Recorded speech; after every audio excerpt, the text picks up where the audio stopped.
اگلا سوال احمد نذیر صاحب ہیں، وہ سعودی عرب سے بات کرتے ہیں، وہ سوال کرتے ہیں، وہ کہتے ہیں کہ رمضان میں تراویح اور تہجد کی کل کتنی رکعت پڑھیں گے؟ رمضان میں تراویح اور تہجد کی کل کتنی رکعت پڑھیں گے؟ دیکھیے یہ بات سمجھ لیں کہ تراویح، تہجد، قیام اللیل، جتنے بھی الفاظ ہیں رات کی نماز کے، وہ سارے کے سارے ایک ہی ہیں، یہ کوئی الگ سے نمازیں نہیں ہیں۔ تراویح کہہ لیں، تہجد کہہ لیں، آپ اس کو قیام اللیل کہہ لیں، جو بھی کہہ لیں، آپ اس کو وتر کہہ لیں، یہ تہجد ہی کی نماز ہے، کوئی فرق نہیں ہے۔ نبی کریم صلی اللہ علیہ وسلم نے قطعاً ایسا کبھی نہیں کیا کہ تراویح اور تہجد الگ پڑھے ہوں۔ ہمارے احناف بھائی بعض اوقات ایسی باتیں کر کے کوشش کرتے ہیں کہ وہ اپنے 20 تراویح والے موقف کو، 20 تراویح کو سنت ثابت کر سکیں، لیکن یہ بات درست نہیں۔ خود ان کے کئی علماء نے اس بات کا اقرار کیا ہوا ہے کہ ایسا قطعاً ثابت نہیں نبی کریم صلی اللہ علیہ وسلم نے تہجد و تراویح الگ پڑھی ہوں، لہذا تہجد و تراویح ایک ہی نماز کے 2 نام ہیں۔ قیام اللیل کہہ لیں تو ایک ہی نماز کے 3 نام ہو جائیں گے۔ تو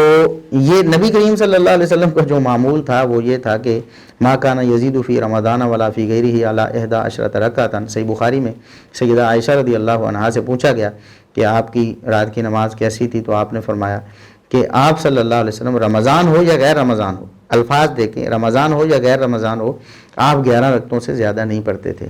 تو نبی کریم صلی اللہ علیہ وسلم کی جو سنت ہے وہ 11 رکھتے ہیں، اس کو تراویح کہیں، تہجد کہیں، قیام اللیل کہیں، وہ مسنون 11 رکھتے ہیں۔ اب اگر کوئی کہتا ہے کہ وہ 20 رکھتے مسنون ہیں تو وہ غلط ہے، درست نہیں ہے۔ 20 کے بارے میں تو کوئی روایت ثابت نہیں ہے نبی کریم صلی اللہ علیہ وسلم سے بھی اور صحابہ سے بھی، اور یہ تو علماء احناف کو بھی اقرار ہے کہ نبی کریم صلی اللہ علیہ وسلم سے قطعاً 20 ثابت نہیں ہے۔ وہ سیدنا عمر رضی اللہ عنہ سے 20 ثابت کرنے کی کوشش کرتے ہیں، حالانکہ وہ بھی ضعیف روایات ہیں۔ موطا امام مالک میں صحیح سند کے ساتھ جو سیدنا عمر رضی اللہ عنہ کا حکم ہے سیدنا ابی بن کعب اور سیدنا تمیم داری رضی اللہ عنہما کو کہ آپ لوگوں کو 11 رکعت پڑھاؤ، اور اس کی سند بالکل صحیح ہے اور صحیح بخاری والی سند ہے، جبکہ دوسری جو روایات بیان کی جاتی ہیں وہ پایہ ثبوت کو نہیں پہنچتی۔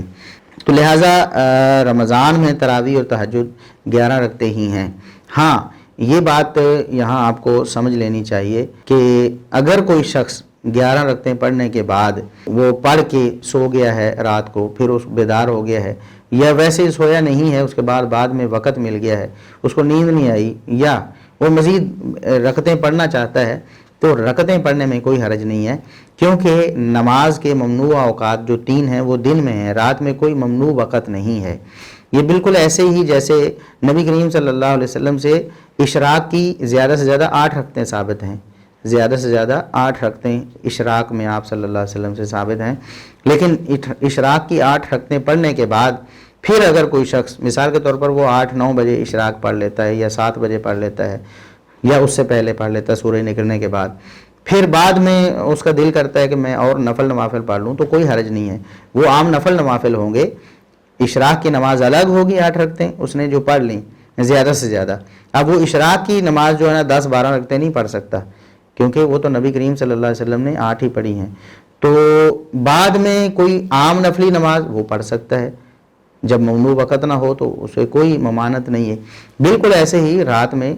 قیام اللیل جسے آپ کہتے ہیں تراویح یا تہجد، وہ 11 رکعتیں ہی نبی کریم صلی اللہ علیہ وسلم سے مسنون ہیں، وہ پڑھنے کے بعد اگر کوئی شخص 2-4 اور رکعتیں پڑھنا چاہتا ہے پڑھ لیتا ہے، اور ایسا نبی کریم صلی اللہ علیہ وسلم کے صحابہ کرام سے بھی ثابت ہے۔ ایک صحابی کے بارے میں یہ بات ثابت ہے کہ وہ ایک جگہ تراویح پڑھنے کے بعد دوسری جگہ جا کر تراویح پڑھاتے بھی تھے، تو ظاہر ہے یہ ڈبل ہو جائیں گی نا،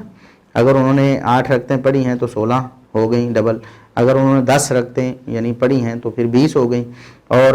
وطر پڑھیں گے، ایک وطر پڑھیں گے 21 ہو جائیں گے، 3 پڑھیں گے 23 ہو جائیں گی۔ تو یہ رکعات تراویح 11 سے زیادہ نہیں ہیں، وہ اتنی ہی ہیں